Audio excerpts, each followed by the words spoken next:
time the items start to come online, it is already too late. So I would really like to see Fnatic not go for the Reza, but this is what an adaptation I've been waiting to see, is teams leaving both the Black Feather and the Rhyme available.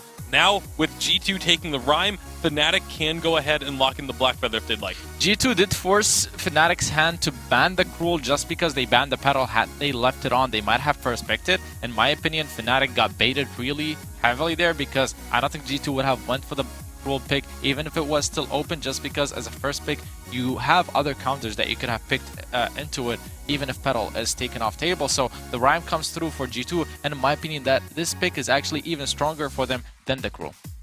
Right, this Catherine. feels like a mistake now for Fnatic to not take the Black Feather in response, just because now G2 are going to be able to ban that away, and you're effectively just giving a Rhyme over for free to a team, and G2 is going to be more than happy to just get this Rhyme, and it just doesn't make a whole lot of sense to me that you wouldn't go ahead and try and secure that Black Feather for yourself, because Black Feather Rhyme, that's a matchup that it could very well go either way. You put the Black Feather in the lane, Black Feather can deal with the Rhyme. He's one of the few melee carries that can work against the Rhyme. So I agree, it is a mistake, because also with banning Lyra, you still have the Ardent open, so they couldn't have taken both captains away from G2. The Baptiste follows through just to take it away from the Catherine. So to Fnatic, playing devil advocate here, if you take the Catherine, you secure the Kestrel pick. That's what I was going to say. The reason why they didn't pick it last game was because Catherine was already picked up by G2. Kestrel gets countered by Catherine just because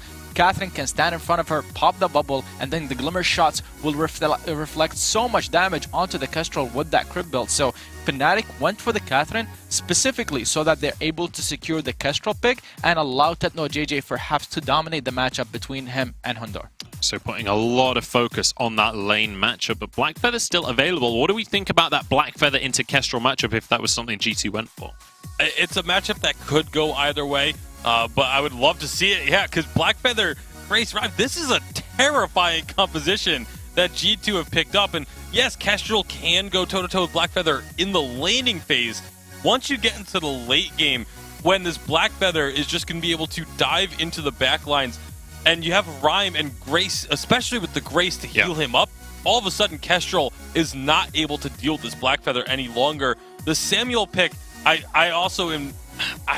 in this particular composition, it's going to have a little bit of a difficult time to try and kite the fights away, because you don't have that movement speed increase from someone like a Lyra to be able to back away from the fights. Kestrel can't really kite that well in terms of dealing damage while kiting, because she has to stop and plant herself to deal her damage. So you do have a little bit of that chase down potential on the side of G2. I like their composition a lot better. All right, so G2 looking to hard engage. How are you feeling about this one, Zara? I agree with Tasty Bacon there. I think the only way G2's draft could have gone better is if they picked the Ardent instead of the Grace with the composition with Rhyme and Black Feather. The Samuel pick could work, but I expect Dark Potato to play really aggressive and secure camps over Samuel, since he can last hit better. If however, Samuel goes up to the lane faster and rotates to Siege, that could still work for Fnatic. I mean, they focused so heavily on securing that Kestrel pick, they must have a great use for it. All right, we'll see. They obviously had a plan coming in here. We'll see if they can execute it. Hashtag Vainglory8. Let us know if you're a G2 fan or if you want Fnatic to pull themselves back into the series. But it's time to pass it back over to the Dadcast and getting to game number 2. Well, that's right. The Dadcast. We're on it. I got it, Munchables. No big deal. G2 Esports versus Fnatic. And apparently Munchables and the analysts think that G2 had a bit of a plan here. What do you think, Sean? I think G2 has a really good plan.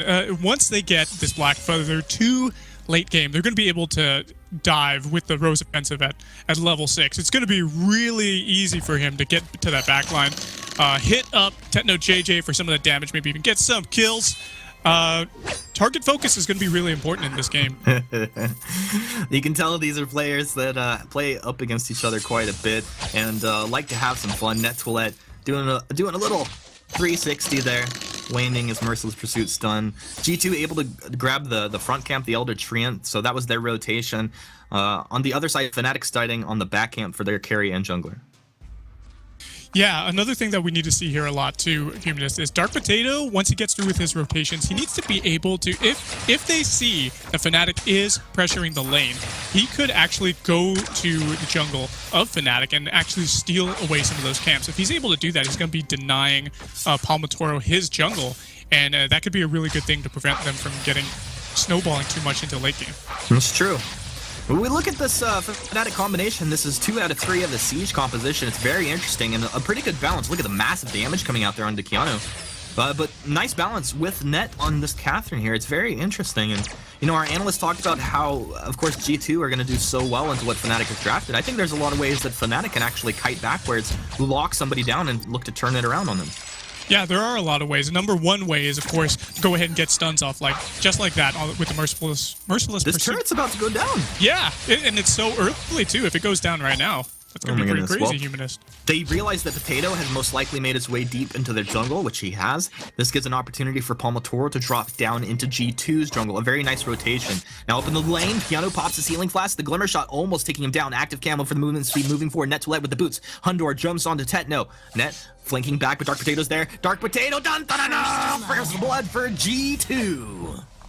That is another win condition here for G2, Humanist. Dark Potato rotating up like that because we know how much you don't want Rhyme to get in your face. Once he's able to get an auto attack off on you, once he's able to get a root on you, then you're in for a lot of trouble. And if he rotates from your jungle into that mustache bush, you're not going to see him coming if you don't have vision there. I mean, Bacon said it's pretty predictable. Like, that was literally one of his big analysis points earlier. Net! And they're going to be able to find a stun onto Hundor. Active camo from the top side. Hundor, can anybody kill it again? Okay, Net goes down, but a benediction there. They had vision with that scout trap. Nice play. They counted to get the return kill.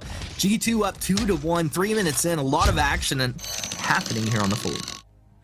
Yes, a lot of stuff happening here. A lot of blows exchanged, and this turret is going down at 3 minutes in. Wow. Siege composition in full effect here, Humanist. We do see Keanu Nakoa building towards that Fountain of Renewal that's going to allow him to get some healing down. Trying really hard to get on Tenno, eating so much damage. Palma, can he hit him with the Balance of Verdict? Keanu's going to look to body block and he gets it. The splash damage doesn't hit. Corrupt the genes from Palma, gets him a little bit of regeneration. Net Toilette kind of out of range there to get the Merciless Pursuit landed. G2 suddenly just got shoved backwards hard. They did, but look at Dark Potato. He's rotating over to the jungle again at the risk of them losing their turret. But he actually is rotating back up, so he may be able to get another gank off. Let's see if he can do so. He didn't take the full wrap around there, and Fnatic did a very good job. Half the damage on to that tier 2 turret there. Tough place to be in. And the jungle just now intensifying. 4 minutes in here. Fnatic, just an extreme push composition, really making it work for themselves.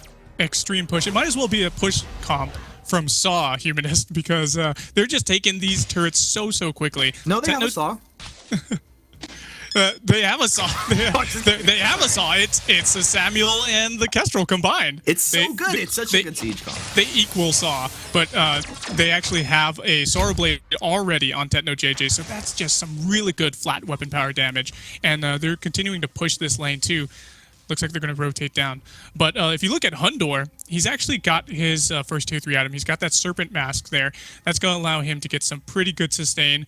We don't see a Shatter Glass on Dark Potato yet, but he does have tier 2 boots. He's prioritized that first. That way he can actually get some really good movement speed and be able to get it online more quickly. Frostburn coming out for Samuel. It's going to be able to slow up those targets pretty well. That's one of the first Frostburns we've seen in a while. We haven't seen it in a while, despite that nerf that it got. You know, there's always that debate between Shatterglass and Frostburn first. What should you get? Minion Candy actually got popped there. It looks like they're diving in. Engaged on Hundor, taking a lot of damage, but they have Tetno rooted up. That Kestrel is so incredibly squishy. Doesn't matter if you have a lead. Now Palmatoro in the Drifting Dart moving backwards to pop that healing flask. He's going to stay alive. Net was not able to pick up his Fountain yet, so it's a tough place to be in. Net, another stun there, another stack on the Captain of the Guard. Palmatoro and Net just kind of holding the lane here. Very aggressive plays coming out. You can see Hundor was level 5 in that engagement. Now, Allison Verdict's the Drifting Dark, Benediction in. The root coming out. Palmatoro getting blown up. And can Net let him get out of here? He's going to use his boots and Healing Flask himself. Tetno showing up just in time to rain down a couple of these Glimmer Shots. But one of the beautiful things for this Blackfeather is if he lands that on point, you can pretty much trade at least 1 or 2 Glimmer Shots for free. Yeah, you pretty much can. And look at Dark Potato. He's actually rotating to the backs to do some more steals back there. And if they just keep doing this, they're going to look at this. Even though they've lost 2 turrets, or almost 2 turrets, Humanist, we do see a gold lead for G2 right now. They're just stealing away so much, and they're really capitalizing. They're taking a lot of kills too, so that's more gold in their pocket at 6 minutes in. We do see that Shattered Glass coming out for Dark Potato, and there's another engage. Benediction, the active camo. Are they gonna get stunned up? 2-man stunner. Nice. Go 3-man. Holy Nova.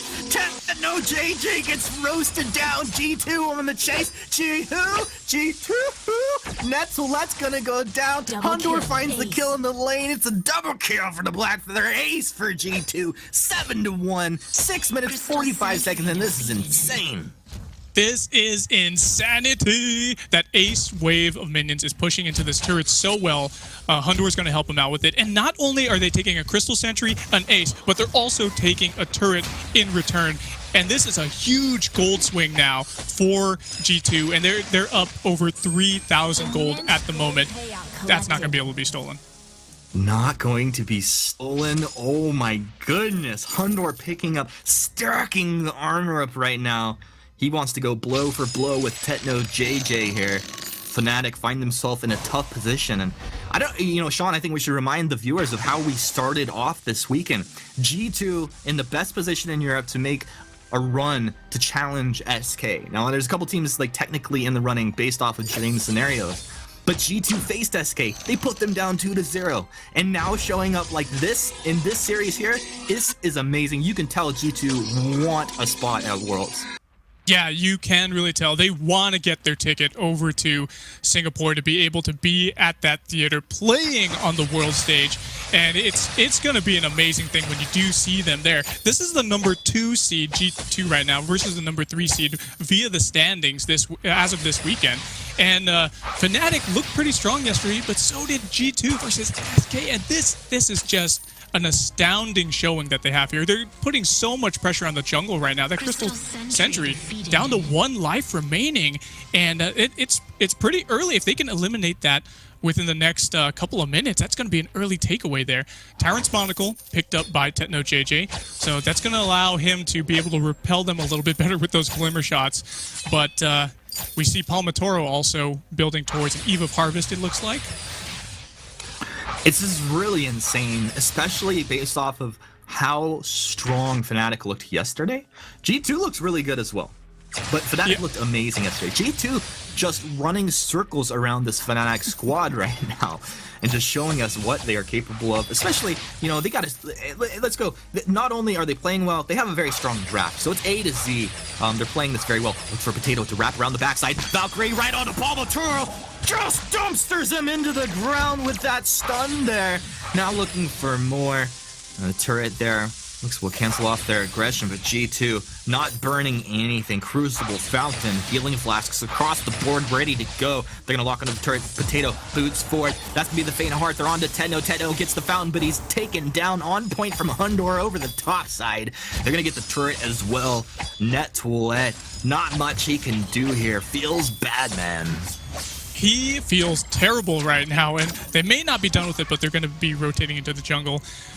We have Dark Potato here, just doing so much work, 4-0 and 3. Not to mention Hondor and Keanu have gotten some kills too. They're just sharing so much with this team. Sharing is caring, Sean. Yeah, it looks like we have an Eve of Harvest going to be picked up next for Dark Potato. That's going to allow him for so much energy, sustain, and regen as well during these team fights. And he is doing such a great job ganking over and over again. And Fnatic has got to expect this. It hasn't happened once. It hasn't happened twice. This has happened multiple times where you see Rhyme just coming out of the jungle, coming from below. They're losing these turrets. And Fnatic needs to expect Rhyme to be wrapping around like he's constantly been doing. It sounds like you're describing a horror movie. Just like Rhyme coming from below for destruction to eat them alive. He is a scary, scary beast, and now he's going to be even scarier with these Journey boots in tow. He actually waited. He didn't get it as his second item. He got it as his third item, but he was doing so good anyway, and now he's going to be able to boots in, give him a little bit of pain, boots out when he's getting in trouble, but he doesn't seem to be in very much trouble. The confidence that is coming out of G2 right now at 9-1 for their score at 11 minutes in is just astounding. And now this Crystal Sentry is no longer on the map, so what are they going to do about it? Well, now the jungle belongs to G2. Now G2 has 2 jungle. The whole jungle, not just the half. It depends how you look at it, right? Fnatic, though, definitely pinned in, choked out in this game. G2 will take the backs, move towards the middle area of the map where they have a juicy gold mine waiting for them. Fnatic, if they have an opportunity in this game, Sean Ostino, what is it? How do they approach this? Well, they need to not get ganked. They need to play to the strengths of their win condition. This gold miner looks like it could be going over uncontested to G2. Well, they can try to one-shot, one-kill it, but it's not going to go anywhere. That gold is just going to increase the gold lead for G2 right now. We need to have Palmatoro, Tetno, JJ just continue to kite. They need to kite. They need to turtle up right now. It's going to be really difficult for them to control their jungle. So I think the best thing they could do is maybe control vision. We see them putting down some scout traps right there. If they can control vision on their side of the jungle and just make it so that they're not ganked at least anymore, that could be a small victory in itself. We do see Net Toilet working towards an Echo, but it's going to take him a while to get there. He still has a lot more gold to go. Yeah, when you say working, you really mean it. He's really working his way towards that Echo. It's going to be a little while. G2, Hundor single-handedly contesting the back Treant. He'll take it with a little feint of heart there. And this is G2 just styling on Fnatic at this point. We're a couple minutes before Kraken's even going to spawn on the map. Sometimes this is actually an awkward situation that a team like G2 can find themselves in. Yeah, and if you look at there was a really good siege and a really good push early in the game from Fnatic, but it just didn't result in anything. They didn't capitalize. They got ganked over and over again. We have 4 turrets up for G2, 3 turrets up. That point turret still up for Fnatic. So we know that G2 is just waiting and anticipating for Fnatic to make another mistake. And once they're able to do that, they're going to get some kills. They're going to be able to capitalize. They're going to be able to probably take the Kraken next as their major objective. And then they'll just push into the base. You know, that's going to be really sad. Oh, are they going to engage? What was up that healing flash that Tetno just like popped there? It's interesting that he pops it no reason to, unless they're actually thinking about fighting here, which is a weird position to be in. Now, it's Tetno getting lit up, Rose defensive backwards, Oblivion over the top side, blocked off Hundor. He's deep into the opponent's base. The Divine Intervention will come through. Huge damage. Tetno able to get away with another active camo. Can they chase him down? Oh my goodness. Almost chased back to the healing platform. 3-man dive. Keanu will body block that one shot coming out there. Net looking for a stun underneath that turret, but they're not going to find it. G2 so incredibly strong at this point, although they have used that fountain. Maybe an opportunity. Look at Net Toilet, 1 versus 3. Doesn't matter if you have the Storm Guard up, man. You can just run in there, reflect all of that damage onto them. Maybe Fnatic's best chance is G2 killing themselves. If they could just kill themselves, that would be great. We actually do see a lot of items picked up for G2. War Treads. We have a Bone Saw here on Hundor as well. He's going to be able to just shred through the side of Fnatic. Look at the gold lead, Humanist. Almost 9,000 gold lead. That is why G2 is just so strong right now. They had it even when they were losing their turrets, and they have it now. Just such a commanding presence. And we still don't see an Echo on Net Toilet. He is really tanky right now. He's got 30 Captain of the Guard stacks, so that's going to allow him to just be able to be in the middle of these fights, reflecting damage, and just continue to be a nuisance here. He's going to be able to stun as well. But the thing is that he can't do it alone. He's got to have his carries there to be able to take down the side of G2. Kraken is up, and it's going to be a big fight coming soon. It almost, I mean, I don't think it's technically on paper the best idea, but it feels like Fnatic maybe just have to just switch up their playstyle and just go super aggressive onto one target and try to blow them up. I don't know if you agree with that, Sean. Maybe it's just an absolutely terrible idea, but it's kind of how I'm feeling watching this right now. Down 9-1 Fnatic need a godlike series of plays. Kraken starting to be captured up by G2. Fnatic move in. They have vision down. Net's going to look for the blast trimmer over the wall. He's looking for the long-range blast trimmer here. One shot comes through. I think they hit Dark Potato. Nope. Blast trimmer a little bit too late there. Now you don't even have one. Doesn't have the echo. This is about as bad of a situation as you could find yourself in. It's a terrible situation, Humanist, and he does have enough gold to go back and buy it. He did pick up the Echo right there, so that's going to help him. But the question is he going to use it right now? Is he going to get off that healing pad and just pop the Echo for that ability? I don't know. It's not going to be that great. What was actually really important in that matchup right there at the Kraken pit was we had vision down at a pivotal point where G2 was able to see that Netolet was setting up for the Blast Tremor attack. Yeah, they were able to see it, but of course the G2, good awareness. They've been playing like that all through this whole series and looking really good. A little stun on the Hondor, not really much damage coming out. You can see the choke point turret just taken out very cleanly, very easily now. At about 50% health, Benediction for another active camo. They turn around, they got the stun, but Tetno not really lighting them up like he'd like to. You see the cooldown so quickly there on that active camo. He's just very slippery, but Hondor right onto the turret. Hondor, he's all business, Mr. Business. Now, who's he going to go for next here? More active camos. Kraken's down. That's going to be a War Treads out of here, I do believe, unless they all activated their boots pretty much at the same time there. They turn around. They drop the Valkyrie. Dark Potatoes there. Hondor, he's in deep. The Oblivion will come through, but it's a little bit too late. Paul Matoro and Netolet watch Tetno JJ fall, and now G2 thinking about coming in for this last turret. What's the play? Paul Matoro, can you do it? Netolet with the Storm Guard trying to reflect a little bit of damage. Hondor getting the stacks up on him. They're going to look to execute here. Switch over. Holy Nova off the mark. 808 damage. Hondor's a beast on this Black Feather. And G2, ladies and gentlemen, are going to be closing this game out, barring something unforeseen actually happening here. And yeah, G2 have got it. Wow, what a game, what a series. They have got it, Humanist. What an amazing game. G2 just doing the work here, only allowing one kill to come onto their side.